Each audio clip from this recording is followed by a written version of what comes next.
So, hello. I am wondering if you are a long-time listener. I'm wondering if you are one of those people that is now ready to step behind the headphones or the screen and start actually meeting like-minded women in real life. And if that is you and you are ready to learn and connect and step into a world of people that you just align with, then I am really excited to let you know that my very first ADHD Women's Wellbeing live event is happening on the 6th of March in Manchester. And we are planning something really fun, really collaborative, really, I hope, aligned with the brand, aligned with the podcast, aligned with everything I do within this community. So we've got two fantastic guest experts. We've got Dr. Hannah Cullen, who is a clinical psychologist who specializes in ADHD and she diagnoses ADHD. And we have also got Hannah Miller, who has just written a fantastic new book called The Purpose Pursuit. She is a coach that works with women and men who are looking for more purpose, more meaning, all through this lens of ADHD later on in life. I really hope that this event will be that place where you can leave and you can feel maybe lighter, but also definitely more educated in what it means to be a woman with ADHD or neurodivergent and all the things that you've sort of held and coped with and all the challenges that have been really difficult for you, and using this information to move forwards with more hope and more clarity and more understanding. So if this sounds like you and Wilmslow near Manchester is not too far, please have a look on my website, adhdwomenswellbeing.co.uk. If you go to the live events or the events page. Now, just to let you know that where the event is, there is accommodation on site, other accommodation nearby, and there is a train station. It's really accessible in a lovely high street with lots of lovely things. So perhaps you might be looking for a little night away, a little night's retreat of just some time for you. Bring a friend, please do bring somebody with you. So that's happening on the 6th of March, and all the details are in the show notes. Thank you so much.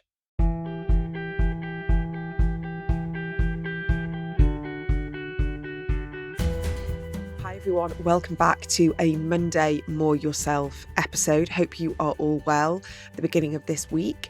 And today I want to bring you a snippet from inside a recent workshop as part of the More Yourself community. And I loved this guest workshop with Belinda Edington, who is an executive function expert, because what she gave us was taking away sort of the clinical explanations and understanding how our executive functioning really impacts us and shows up and validates how life can feel quite challenging and quite difficult when we have more compromised or more challenged executive functions in a very neurotypical world. So this wasn't about just sitting in that place of, victimhood. This was recognizing how they show up, why they show up, what parts of our brain it shows up, but then how we can help ourselves. And that's what I loved about this workshop that we did. And that's why I wanted to share 10-15 minutes from it so you can really sort of get some practical tools and insights of what we're getting inside the membership. So Belinda, just so you know, is the director of MindSpark CIC, a not-for-profit that works closely with schools and youth organisations and other corporates to support children and neurodivergent adults. And as an executive function coach, she also has lots of experience of working with ADHD and neurodivergent children and people, helping to improve critical life skills, which is essentially what executive functioning does. When we don't know about it, when we don't understand it, we don't have the language, the articulation, the awareness and the recognition of why or how this is impacting us, we genuinely think it's a character flaw. We think there's a problem with our personality. We think there's a problem with our discipline, with our habits, and we make it very, very personal. And I think through this session and this workshop, so many of the members of More Yourself were recognizing, wow, so much self-judgment, so much self-criticism has been put on myself. I've put so much on my shoulders that I just have to do more or be better or change. And actually, this is leaning into who we are, recognizing where we find those difficulties and those challenges, and then discovering and recognizing different ways that we can work and live and where that support is needed. So we'll understand why these executive skills matter and how they affect our daily life, and how it's not a lack of effort or motivation, and how executive functioning actually impacts our work, our relationships, and our emotional regulation. Really, really important to recognise this. And then we can improve over time. We can change our brains. Our brains are plastic. So we can improve and grow over time. This is all about a growth mindset. So I really hope that you find this episode helpful. And as always, the More Yourself doors are always open. So they are here for you. You know, whether you want to just come in and watch some of the workshop replays, you want to engage with the audience, or you just want to come in and be part of a community for a few months, for a year, whatever that is, it's very flexible membership. So come in, get what you need. And I really hope it meets you wherever you are right now. Here is the workshop. Just thought I'd share a little bit about what are executive function skills and myth busting. And they are cognitive processes. So we're talking about brain skills. They predominantly are in the prefrontal cortex, which, as I said, is this front bit of the brain. They allow us to filter distractions. So really important when we're thinking about attention and where we're going to focus our energies. They help us prioritize tasks. When we're looking about a life journey, executive function skills are actually such a strong predictor of success in both school and education, but really importantly in relationships, in the workplace, and lots of long-term outcomes. One of the really famous researchers into executive function skills, Adele Diamond, she's absolutely wonderful. If any of you wanted to know more, just if you pop in in YouTube, you'll see some fantastic of her talks there. A great way to think about it is these are the skills that help you get stuff done. So these are how they show up practically in our day-to-day life. Now, the first one we talk about is metacognition. And that is an ability to think about thinking. There are some other skills. So what we have is response inhibition, which can be used interchangeably with impulse control. And that's that ability to just take a moment before you think, act, or say something. And I think we can all identify with impulsivity.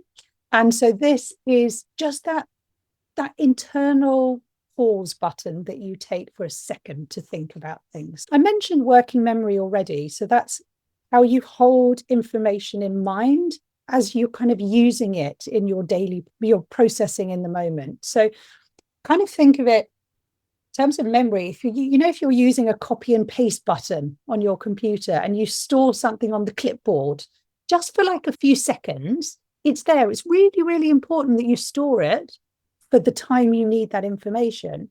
But once you've finished the task, you get rid of it. You don't need to put that in your long-term memory at all. You don't need to save it. But it's really important for functioning. And that also helps you bring in past experience to current situations. The next one we talk about is cognitive flexibility. And that is sort of problem solving, thinking about solutions that are not directly in front of you. It also matters if you have a plan or a vision how something's going to be and it changes. You need to rely on your cognitive flexibility for that. Emotional control is that regulation of our emotions. And I think we can all be aware of our emotions. They are so important. We are not saying you need to regulate all emotions. We celebrate our emotions, but it's about making sure that they are right for the situation we are in. And I think this is about regulating emotion as well. I'm sure we're all aware of the tendency to hyperfocus. But this is about managing our attention. So yes, it is great to be able to focus on things, but being aware of what might be distracting us as well. Task initiation is how you get started on a task. So it's the skill that helps you overcome procrastination. It is based on Peg Dawson and Richard Guer's work, and I've got a slide as well just showing you their book later, which is Smart but Scattered. So if you get any of their books, if you research them online, you can get some more information about these definitions as well. But just to touch, everybody is affected. So yes, if there is a neurodivergence, quite often you can see challenges with the executive function skills, but everybody has strengths and challenges. So I'm just pausing the podcast here to speak to those of you who are somewhere on the journey of pregnancy, birth, or early motherhood, or perhaps thinking about it for the future. Because if you're neurodivergent, especially ADHD or ADHD, the perinatal period can feel very overwhelming in ways that are rarely discussed, named, or understood. And that is why I want you to know about Neuronatal. Now, Neuronatal was created by Laura Spence, who is an ADHD midwife with specialist training in perinatal mental health and sensory integration, combining lived experience with real clinical expertise. This is for you if you are pregnant, postnatal, or trying to conceive, and you want ADHD aware, sensory safe support, not just generic advice that doesn't fit you, your nervous system, or your body. It's also for you if you work in women's healthcare and well-being or birth support. So Neuronatal offers sensory safe, ADHD friendly antenatal education and resources, practical executive function support, things like checklists, scripts, planning tools, and structure that actually help with appointments, birth planning, feeding, sleep, and daily life. We so need this help, and I'm so glad to hear that Neuronatal is offering this. And they are also offering beautiful Brains in Bloom sensory support boxes designed to support your nervous system regulation in clinics, birth spaces, and at home.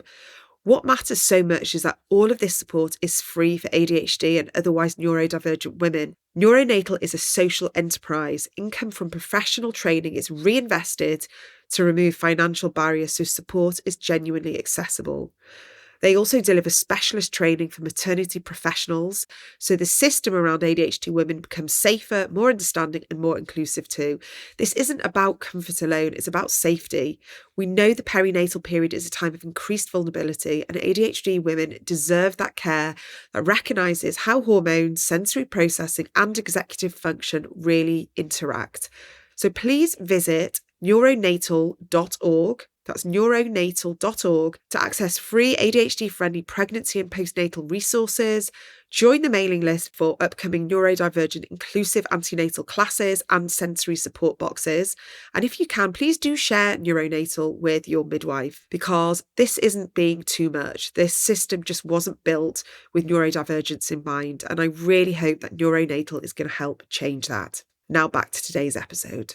Now, just said quickly, these myth busters. So thinking, executive functioning, it's all about willpower and effort. And I just want to say sometimes it's not. These are real cognitive skills. Sometimes there's a difference between that sort of knowing, doing gap. You might know what needs to be done, but it is different. It's not just willpower. And again, a personal example, thinking about, I was mentioning time management. My relationship with time is I'm very here and now. So that classic now, not now. My world exists now. And I find it hard to be seeing time, in a linear way. Whereas, for example, my husband sees time in a very linear way. He's always aware of what's happening in the future. And it's a difficult thing. It's not willpower. It's not that I don't care about it. It's just very hard to change how I experience the world. But by understanding, at least you can develop understanding things from my perspective, from other people's perspectives. And if it's organization, you can be putting things in place, if it's regulation. So, motivation is part of change and behavior change. However, it does not tell the full story.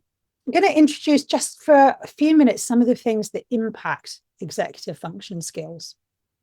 So we see things using a biopsychosocial model, which might sound a little bit like a mouthful, but I will break it down for you. And it's really, behavior is complex. There is going to be influenced by so many different factors.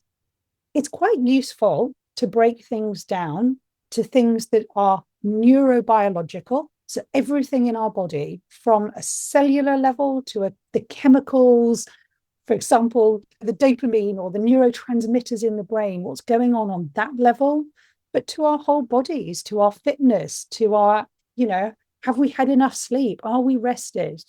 And of course, this covers things like genetics, covers things like our personality patterns. But then there also is the side that's really important, which is our psychological factors.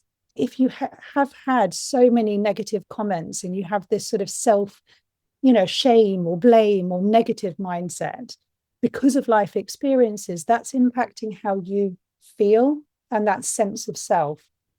And that in your memories, your perceptions of things all come under psychological. But then it's really important to think about the social aspects. And that can be everything from one-to-one relationships, from family relationships, friends, but it also gets us thinking about culture. There's a fantastic guy, Dan Siegel, who does a lot of research as well, is not only can that social impact how we feel and the psychological, but actually changes the brain structure as well.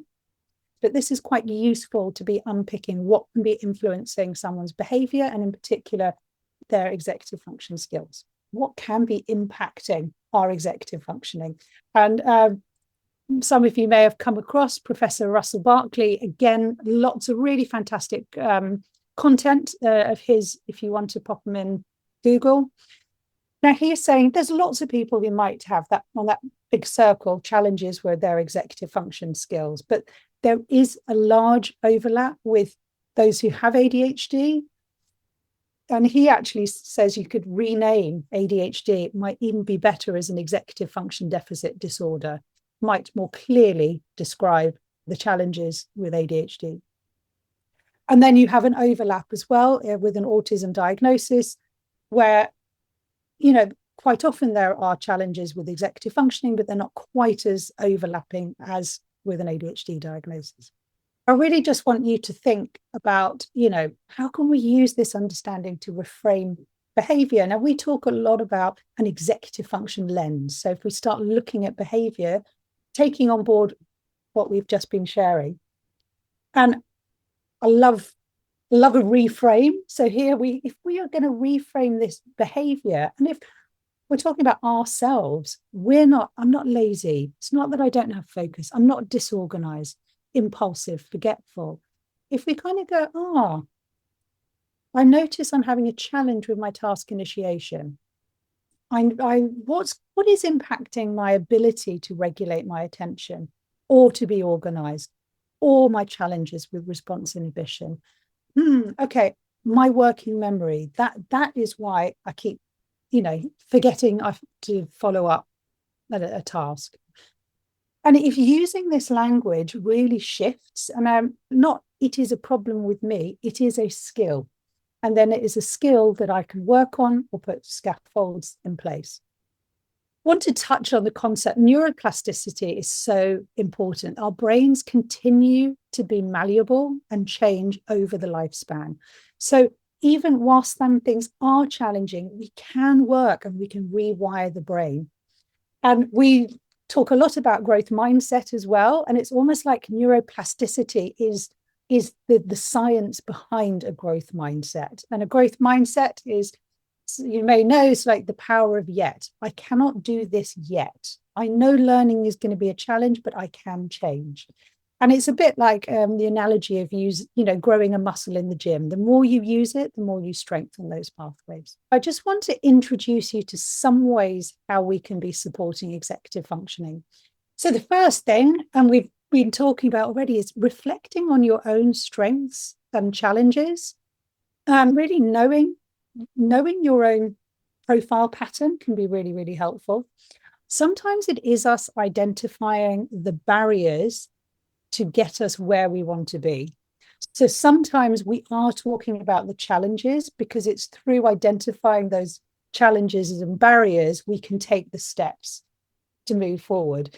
I mentioned time. Maybe it's because it's one of my challenges, but I think it's so common as well. Time is really tricky. Time is also something very, very hard to visualize. So if time management is a challenge for you, thinking about it, how can you make time visible? And that's why lots of different ways of planners, whether those are digital, whether they're paper. None of this is going to be new to you in terms of using planners. It's more just taking on the thought, how can I make it visible? Another little strategy you can use is beginning with the end in mind. And sometimes that can be tricky if we're kind of in the moment, person. But if you can start thinking, what does done look like? Then you can start working backwards, because if you haven't thought through that process, sometimes taking the first step can be so massive. It's like you're taking a step off a cliff. So trying to define what done looks like and working backwards can help overcome procrastination and help you take task initiate, build on that task initiation.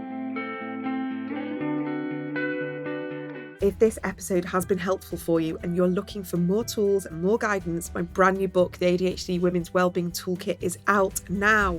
You can find it wherever you buy your books from. You can also check out the audiobook if you do prefer to listen to me. I have narrated it all myself. Thank you so much for being here, and I will see you for the next episode.